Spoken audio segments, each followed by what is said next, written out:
Welcome to our channel. పచ్చిమిర్చి మొక్కలు చూసారా, మళ్ళీ పూత వస్తుంది. పూతతో పాటు పండు మిరపకాయలు కూడా ఉన్నాయి.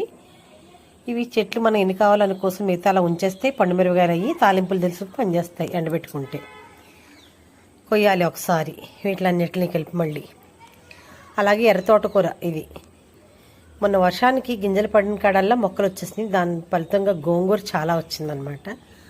గడ్డి చూసారా ఎంత మొలిసిందో.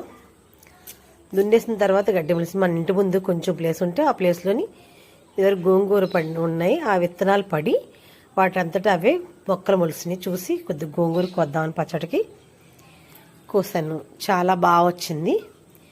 గడ్డి పచ్చగా ఉండడం వల్ల చిక్కని మెత్తగా ఉన్నాయి. గోంగూర ఆకులు కూడా లేత ఆకు చాలా బాగుంది. పప్పులోకి మన గోంగూర చాలా ఆటల్లో ఉపయోగించుకుంటాం కదా, పప్పులోని, మటన్లోని, అలాగే బోటి గోంగూరని, గోంగూర మెత్తళ్ళని, గోంగూర పచ్చిరొయ్యని, ఇలా గోంగూరతో చాలా రకాల కూరలు ఉన్నాయి, వంటకాలు కూడా ఉన్నాయి.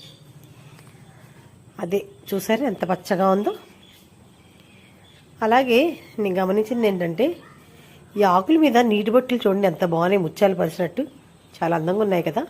నా ఛానల్ లైక్ చేయండి, షేర్ చేయండి, సబ్స్క్రైబ్ చేసుకోండి.